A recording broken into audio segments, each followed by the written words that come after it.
Thank you, Madam Deputy Speaker. I rise to pay tribute to the late Les Johnson, who passed away last week. Les Johnson was a minister in the Whitlam Labor government. I knew Les and his family, and I last saw him at Tom Uren's funeral earlier this year. Like many in the broader Labor family, there was a connection between my family and Les's family. Les's daughter Jenny worked for my wife, Carmel Tebbit, when she was a minister in the New South Wales Labor government, and Carmel will be at the state funeral service that is being held today.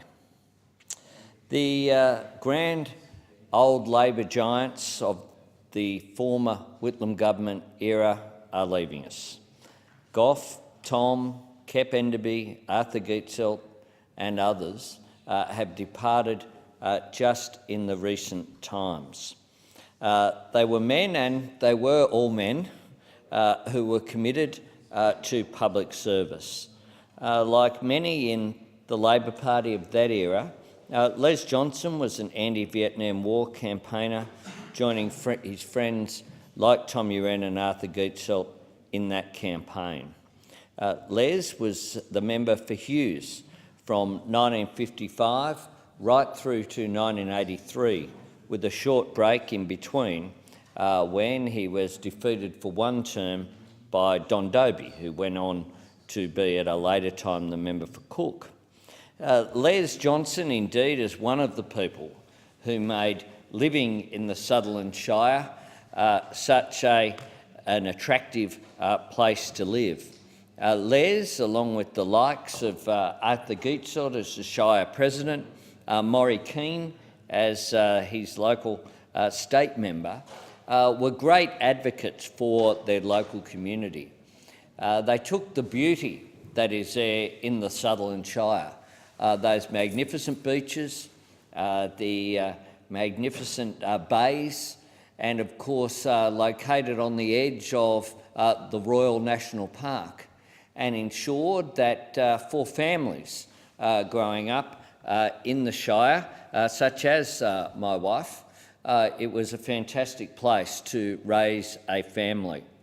Les Johnson deserves enormous respect and credit for standing up as a local member first and foremost. But Les was much more than that. Les had a vision for the nation. On many issues, Les was way ahead of the general public opinion. One of those, of course, was the area of Aboriginal affairs. Les Johnson not only went on to become the Minister for Aboriginal Affairs and was Minister when Gough Whitlam returned the land of the Gurindji people in 1975 by pouring that red dirt into Vincent Lingari's hands. He also did things very much on the local level as well.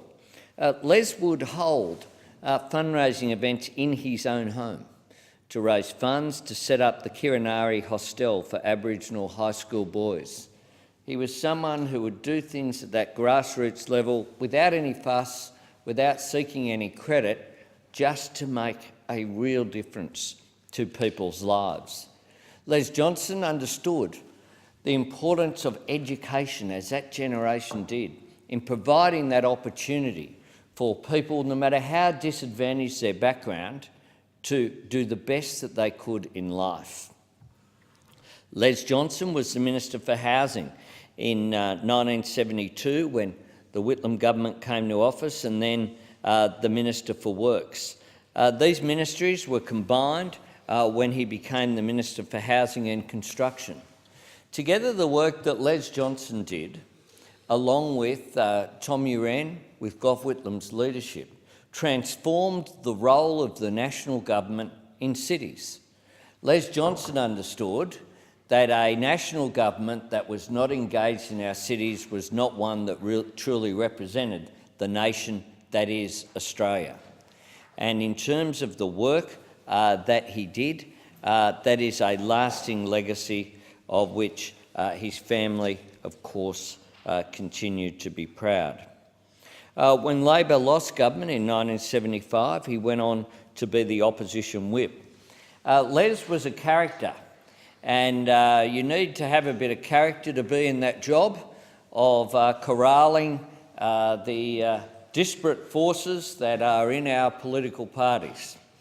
Les Johnson performed that role admirably.